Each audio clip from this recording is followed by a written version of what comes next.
تلوار کی دھار پہ آ گیا محمد ابن اشعث، جناب مختار کے سامنے آ گیا، جناب مختار نے تلوار چلائی اور محمد ابن اشعث واصل جہنم ہوا۔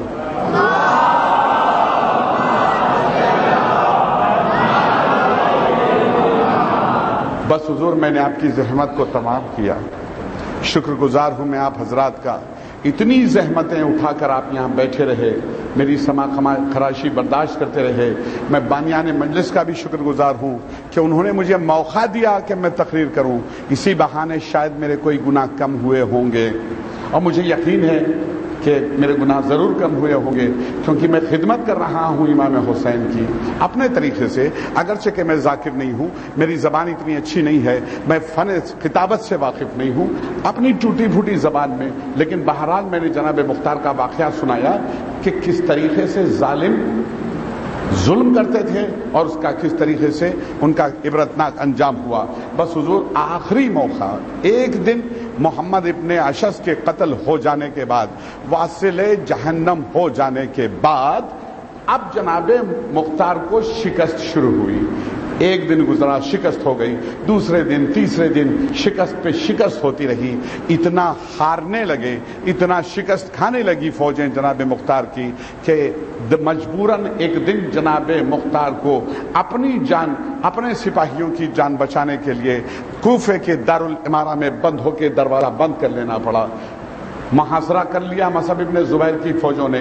ایک دن گزرا، دو دن گزرے، کئی دن گزر گئے، لیکن جب کھانا اور پانی ختم ہو گیا، غذا اور پانی جب ختم ہو گیا اور 3 دن کے بھوکے اور پیاسے ہو گئے مختار، ذرا غور سے سماعت فرمائیں، 3 دن کے بھوکے اور پیاسے جب ہو گئے نا مختار، تب انہوں نے اپنی ابا کے دامن میں اپنا کفن چھپایا، اپنی ابا کے دامن میں اپنا کفن چھپایا، اور بربنائے احتیاط جب مصعب ابن زبیر سے سامنا ہوا تھا نا، تو اپنے اہل و عیال کو، اپنے بیوی بچوں کو احتیاط کے ساتھ اپنے دوست ابراہیم کے پاس موصل روانہ کر دیا تھا۔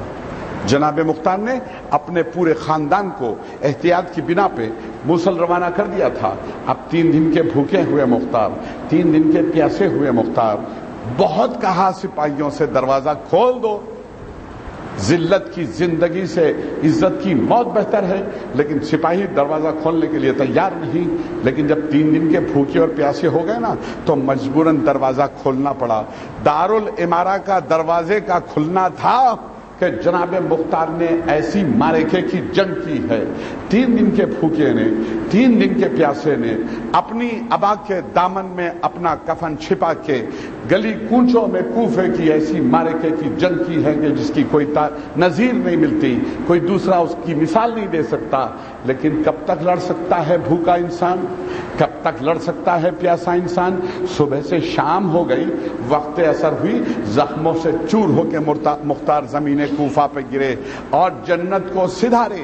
بس حضور میں نے آپ کی زحمت کو تمام کیا۔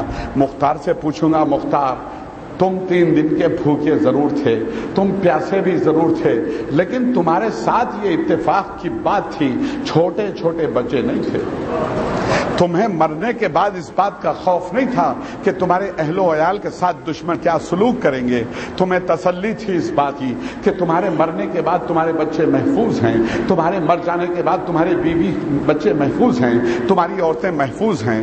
تم نہایت اطمینان کے ساتھ، بے جگری کے ساتھ لڑ رہے تھے کہ تمہارے مرنے کے بعد تمہارے بچے محفوظ رہیں گے۔ تم اپنے دوستوں کے پاس اپنے بچوں کو بھیج چکے تھے۔ اللہ اکبر۔ مختار ذرا کربلا کی طرف رخ کر کے حسین کے سے پوچھو، حسین کے دل سے تو پوچھو، حسین کیا فرماتے ہیں؟ دوستو حسین نے اپنا مرثیہ خود کہا ہے، دوستو حسین نے اپنی مصیبت خود بیان کی ہے۔ حسین کہتے ہیں میں وہ ہوں جسے رلا رلا کے مارا گیا۔ حسین فرماتے ہیں، حسین کا مرثیہ، حسین کی زبانی، حسین فرماتے ہیں میں وہ ہوں جسے رلا رلا کے مارا گیا ہے، میں وہ ہوں جسے پیاسا مارا گیا ہے۔ چوتھے امام سے پوچھا کسی نے، مولا حسین نے اپنے مرثیے میں یہ کیوں کہا؟ حسین نے اپنے مرثیے میں یہ کیوں کہا کہ میں وہ ہوں جسے رلا رلا کے مارا گیا ہے؟ وقت ہے امام فرماتے ہیں حسین کی مصیبت سننا چاہتے ہو، میرے بابا کے مرثیے کا مطلب جاننا چاہتے ہو؟ تو میرے بابا نے کیا کہا؟ مجھے رلا رلا کے مارا گیا ہے۔ کیوں کہا؟ اس لیے کہا کہ میرا بابا جب کسی کام سے خیموں کے نزدیک آتا تھا نا، تو اب ہمارے چھوٹے چھوٹے بچے حسین کا دامن تھام لیتے تھے۔ کوئی کہتا تھا بابا ہم پیاسے ہیں، کوئی کہتا امو ہم پیاسے ہیں، کوئی کہتا آقا ہم پیاسے ہیں۔ حسین کیا کر سکتے تھے؟ مجبور انسان رو دیتا ہے، اور کیا کر سکتے تھے؟ حسین آنسو بہاتے تھے۔ اسی لیے حسین نے کہا میں وہ ہوں جسے رلا رلا کے مارا گیا ہے۔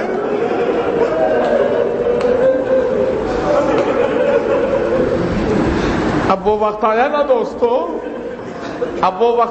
دوستو کہ جب حسین اپنے بیٹے کے سرانے پہنچے، اپنی بہن سے کہا بہن زینب ذرا میرے بیٹے کو ہوش میں لانے کی کوئی تدبیر کرو نا۔ علی ابن الحسین کو ہوش لایا گیا۔ علی ابن الحسین نے پوچھا پھوپھی اماں یہ کون بزرگ ہے جو میرے سرانے کھڑے ہیں؟ اللہ اکبر، حسین رو رہے تھے، بیٹے نے باپ کو نہیں پہچانا، حسین کو نہیں پہچانا۔ چوتھے امام نے پوچھا پھوپھی اماں یہ کون بزرگ ہیں جو میرے سرانے کھڑے ہیں؟ اللہ اکبر، حسین کی حالت اتنی متغیر ہو گئی تھی، کہا بیٹا نہیں پہچانا، اپنے باپ کو نہیں پہچانا؟ تو کونیوں میں بل دے کے کھڑے ہوئے، کہا بابا آپ کو جب میں نے صبح میں دیکھا تھا آپ کے بال کالے تھے۔ اے بابا جب میں نے صبح آپ کو دیکھا تھا آپ کے بال کالے تھے میرے بابا، آپ کے چہرے پہ جھریوں کا جال بن گیا ہے، آپ مجھے بوڑھے لگتے، بزرگ آدمی لگتے ہیں۔ جب میں نے صبح آپ کو دیکھا تھا بابا آپ کے چہرے پہ جھریوں کا جال نہیں تھا۔ تسلی دی، پوچھا نہیں بابا یہ بتلائے میرا بھائی اب میرے چچا عباس کہاں ہے؟ مجھے بتائیں ابو عباس کہاں ہے؟ کہا بیٹا قتل کر دیے گئے۔ کہا میرا بھائی علی اکبر کہاں ہے؟ کہا بیٹا قتل کر دیے گئے۔ کہا حبیب کہاں ہے؟ قتل کر دیے گئے۔ بیٹا اب مردوں میں تمہارے اور میرے پاس میرے سوا دنیا میں کوئی نہیں ہے۔ پھوپھی اماں مجھے سہارا دے کے اٹھائیے، پھوپھی اماں میرے ہاتھ میں تلوار باندھ دیجیے، میں بابا کی نصرت میں جنگ کروں گا۔ حسین نے دعا پڑھ کے پھوٹی، تسلی دی میرے لال میری چند وصیتیں سن لو، ابھی تمہیں بڑے بڑے معرکے طے کرنے ہیں میرے لال جنگ کرنا بڑی بات نہیں ہے، ماں بہنوں کے ساتھ تمہیں دربار میں جانا ہے، اپنی پھوپھی کو سربراہ نہ دیکھنا ہے میرے لال۔ جب وطن واپس لوٹ کے جانا میرے شیعوں سے میرا سلام کہنا۔ حسین نے ایسے موقع پر ہم کو یاد کیا ہے، اے مولا ہمارا بھی سلام قبول کیجئے۔ اے میرے لال جب وطن لوٹ کے جانا تو ان سے کہنا اے میرے شیعوں میں وہ ہوں جسے رلا رلا کے مارا گیا ہے، میں بھوکا اور پیاسا قتل کیا گیا ہوں۔ اللہ اکبر۔ جب لٹا ہوا قافلہ مدینے پہنچا تھا دوستو، تو اب محمد حنفیہ ضعیف نہ عصا کے سہارے چلتے ہوئے آئے، چوتھے امام کے پاس بیٹھ گئے، پوچھنے لگے، کربلا کے واقعات جاننے لگے۔ پھر پوچھتے پوچھتے عجیب بات پوچھی چوتھے امام سے محمد حنفیہ نے، اے میرے لال یہ بتا، اے بیٹا یہ بتا، کہاں کیا میرے بھائی حسین کو جنگ لڑنے کی مہلت ملی یا اپنے نہایت مجبوری اور مظلومی کے ساتھ قتل کر دیا گیا؟ کیا وہ جنگ لڑنے کی موقع اسے ملا؟ اب آپ جناب چوتھے امام نے اپنا سر پیٹ دیا، ابو جان کیا پوچھتے ہو؟ میرے باپ نے کیسی جنگ کی ہے؟ میرے باپ کی جنگ پوچھتے ہو؟ اللہ اکبر۔ شاعر ابو خلیق کہتا ہے کہ حسین 3 دن کے بھوکے حسین نے، 3 دن کے پیاسے حسین نے ایسی مارکے کی جنگ کی ہے کربلا میں کہ حسین جس سمت کو جا رہے تھے ایک دائرہ سا بنتا جا رہا تھا، ہم اونچے ٹیلے پہ کھڑے حسین کی جنگ دیکھ رہے تھے۔ ارے یہ وہ لڑ رہا ہے جو 3 دن کا بھوکا ہے، یہ وہ لڑ رہا ہے جو 3 دن کا پیاسا ہے، یہ وہ جنگ کر رہا ہے جس نے عباس کے شانے جدا دیکھے ہیں، یہ وہ جنگ کر رہا ہے جس نے علی اکبر کے سینے سے نیزہ کھینچا ہے، یہ وہ جنگ کر رہا ہے جس نے علی اصغر کو دفن کیا ہے، یہ وہ جنگ کر رہا ہے جس نے قاسم ابن حسن کے چھوٹے چھوٹے ٹکڑے اٹھائے ہیں۔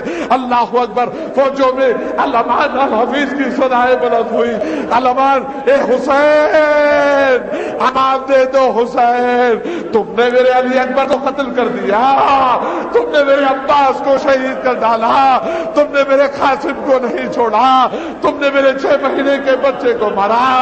اب جو تلوار چلا رہے تھے حسین ایک مرتبہ اپنے گھوڑوں پہ، اپنے گھوڑے پر اپنے زور دے کے پیروں پہ کھڑے ہوئے فرات کی طرف دیکھا، عباس اٹھو عباس، دیکھو 3 دن کے بھوکے کی جنگ دیکھو، 3 دن کے پیاسے کی جنگ دیکھو، عباس اٹھو عباس۔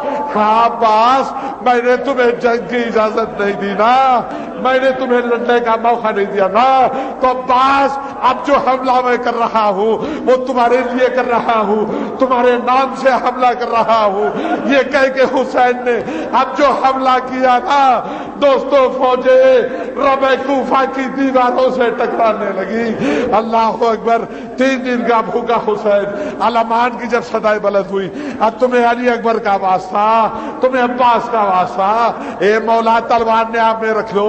حسین نے تلوار نے آپ میں رکھی، اب زخموں سے چور ڈھونڈنے لگے حسین، اب زخموں سے کوئی پتھر چلا رہا تھا دوستو، کوئی نیزہ چلا رہا تھا۔ حسین زمین کربلا پہ گرے، زمین کربلا پہ گرنے کے بعد دوستو حسین نے کیا کیا؟ حسین کونیوں کے بل چلنے لگے، حسین کونیوں کے بل گھسٹنے لگے، اس مقام پہ پہنچے جہاں پہ حسین کو پہنچنا چاہیے تھا۔ شمر نے وہ ظلم کیا جو اسے نہیں کرنا چاہیے تھا، خلی ابن یزید نے وہ ظلم کیا جو اسے نہیں کرنا چاہیے تھا، سنان ابن انس نے وہ ظلم کیا جو اسے نہیں کرنا چاہیے تھا۔ حسین اب آخری سانسیں گن رہے ہیں دوستو، حسین زخموں سے چور ہیں، آخری سانسیں گن رہے ہیں۔ حسین نے اپنا کمربند بڑی مضبوطی سے تھاما ہوا تھا دوستو، وہ کمربند جناب زہرا نے اپنے ہاتھ سے بن کے حسین کو دیا تھا نا، تو حسین اپنے کمربند کو مضبوطی سے تھامے ہوئے تھے۔ اب سنان ابن انس نے کیا ظلم کیا جانتے ہو؟ وہ کمربند لوٹنے کے لیے، وہ کمربند چھیننے کے لیے جیسے ہی حسین کی طرف ہاتھ بڑھایا، حسین نے اپنا ہاتھ مضبوطی سے کمربند پہ اپنے تحفظ کے لیے رکھ لیا۔ اس نے پھر ہاتھ بڑھایا تو جس ہاتھ سے حسین جناب سیدہ کے بنائے ہوئے کمربند کی حفاظت کر رہے تھے دوستو، خلی نے، سنان ابن انس نے، دونوں نے مل کے حسین کا وہ ہاتھ کاٹ دیا جس سے حسین اپنے کمربند کا تحفظ کر رہے تھے۔ کوئی تیر چلا رہا تھا، کوئی نیزہ چلا رہا تھا، زخموں سے چور حسین۔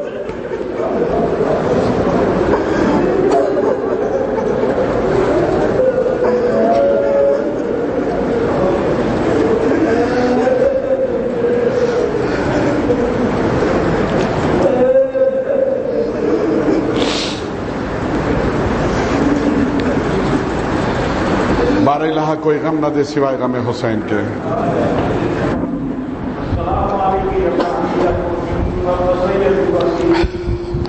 السلام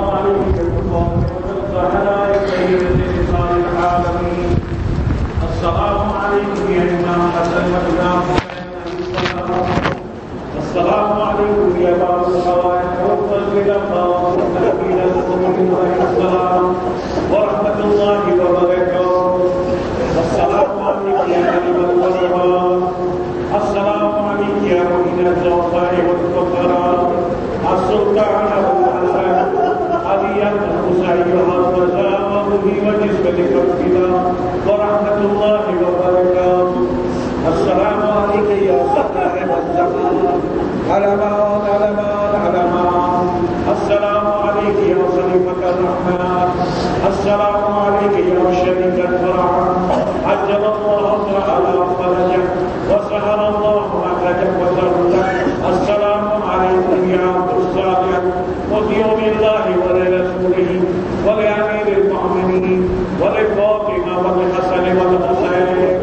السلام عليكم يا ناصر بن حسين الصديق الشهيد أبو الفضل العباس بن أمير المؤمنين وقاسم بن الحسن ومسلم بن عقيل وهاني بن عروة وحبيب بن مزاحم.